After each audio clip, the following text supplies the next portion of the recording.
The Galactic Council chambers had never witnessed such unanimous agreement. Representatives from 47 species spanning the breadth of known space sat in their environmental pods and declared with one voice, humanity was doomed. Ambassador Zeftar of the crystalline hegemony spoke first, her translucent form shimmering with indignation. The humans have rejected our final ultimatum. They refuse to surrender their weapons, dismantle their military, or submit to council oversight. Typical primate arrogance chittered Hive Queen Zelnasa, her mandibles clicking in what passed for disgust among her species. They discovered faster than light travel barely 2 centuries ago. How dare they think they can stand against civilizations that have ruled the stars for millennia? The Voidborn representative, a being of pure energy contained within a magnetic field, pulsed with agreement. Our combined fleets number in the millions. Their pathetic system has perhaps a few thousand ships at most. This will be a swift lesson in cosmic hierarchy. High Counselor Varntek, the ancient leader whose species had founded the Council 8,000 years prior, raised his 6-armed form to address the assembly. Then it is decided. The human experiment ends. Their stubborn refusal to accept their place has forced our hand. We launch the final armada in one standard cycle. Chapter 2. Earth's Response. In the depths of the Pentagon's sub-basement, Admiral Sarah Chen stared at the holographic display showing the massive alien fleet assembling at the edge of the solar system. Ships the size of cities, weapons that could crack moons, technology that made humanity's best efforts look like stone knives. "Ma'am," her aide whispered. "The alien transmission is repeating on all frequencies. They're demanding unconditional surrender within 72 hours. Chen's weathered face broke into a grin that would have terrified any alien who understood human expressions.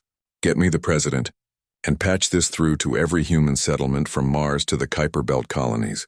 Within minutes, President Martinez's voice echoed through every human habitat in the solar system. "Citizens of Earth and her colonies, we face an enemy that believes superior technology guarantees victory. They're about to learn why that assumption has buried every empire in human history that made it. Implement Protocol Omega. Show them what desperate humans are capable of." Chapter 3. The Swarm Awakens. The Galactic Council's final armada dropped out of hyperspace expecting to find a primitive system, cowering in fear. Instead, they found something that would haunt alien nightmares for generations to come. Where Earth's asteroid belt had once been, a cloud of metal swarmed like angry insects. Millions upon millions of small craft, each no larger than a human fighter, moved with purpose that defied comprehension. Behind them, the planets themselves seemed to writhe and shift. "Impossible," breathed Zeftar as her sensors tried to count the human ships. Where did they manufacture so many vessels? The answer came as the swarm attacked. These weren't traditional spacecraft. They were converted civilian vessels, mining equipment, cargo haulers, even personal shuttles. Every human who could pilot anything had volunteered. Grandmothers flew mining ships loaded with explosives. Children barely old enough to see over control panels guided cargo containers filled with antimatter. But the true horror wasn't the numbers, it was the tactics. The humans didn't fight like any known species. They didn't form battle lines or follow standard engagement protocols. They swarmed like the insects they were named after, sacrificing themselves in coordinated strikes that maximized damage while minimizing their own survival. Chapter 4. The Price of Underestimation. Admiral Thexvor of the Council's primary battle fleet watched in growing horror as his flagship's shields failed under the assault of what appeared to be a human garbage scow loaded with nuclear warheads. The pilot, a graying human female, saluted through her cockpit window as she detonated her cargo, taking out 3 Council destroyers in the blast. "They're insane," he transmitted to the other fleet commanders.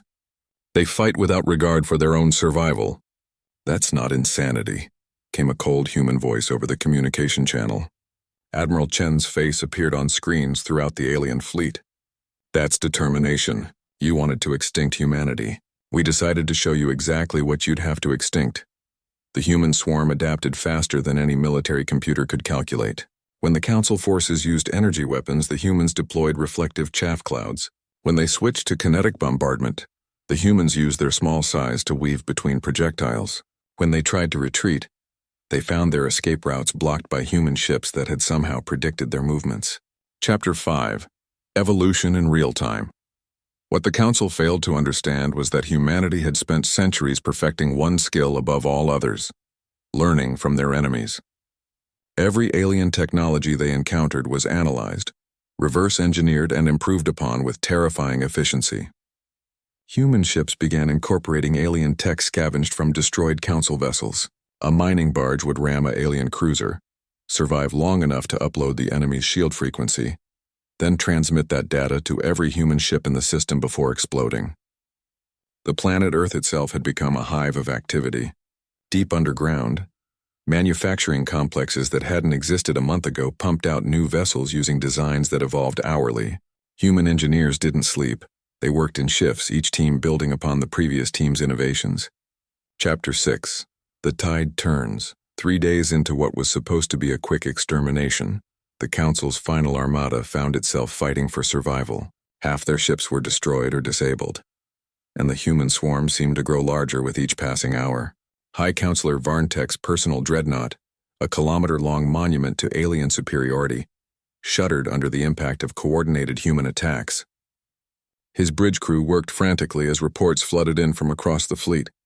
"Sir, the humans have broken through the third defense perimeter. They've boarded the Infinite Majesty. The crew is requesting immediate evacuation. Their ships are somehow communicating faster than our jammers can block." Varntek's composure finally cracked. How are these primitives defeating us?" The answer came from an unexpected source. Dr. Elizabeth Hawkins, xenobiologist and prisoner of war from the Council's first probe, spoke from her cell aboard the dreadnought. She had spent months studying her captors, and now her voice carried across the ship's communication system. "Because you made one fundamental error," she said calmly. "You assume technology determines victory. But humans learned long ago that victory goes to whoever wants it more. And you just threatened our children." Chapter 7. The Message. As the remnants of the Council's fleet limped away from the solar system, a transmission followed them. Not from Admiral Chen or President Martinez, but from a 10-year-old girl in New Shanghai, speaking for every human child who had watched the sky and wondered if they would live to see tomorrow. "We didn't want this fight," the child said, her words transmitted across the galaxy. "We would have been happy to trade, to learn, to be friends, but you decided we didn't deserve to exist. So we showed you what humans do when someone threatens our home. Remember this lesson. Share it with everyone you meet among the stars. Humanity doesn't start fights, but we finish them." Epilogue. New Galactic Order. The Galactic Council never fully recovered from the Battle of Sol. Within a generation, the rigid hierarchy that had ruled the galaxy for millennia crumbled as younger species realized that technological superiority meant nothing against determination and adaptability. Humanity joined the galactic community not as subjects but as equals. Their reputation preceded them to every corner of known space. The species that turned a death sentence into a declaration of independence. The Council had declared humanity doomed. Earth had responded with 4 simple words that became the motto of human space forces: "Come and take it." In the end, they learned that humans didn't just survive in the universe. They thrived by refusing to accept that survival was enough.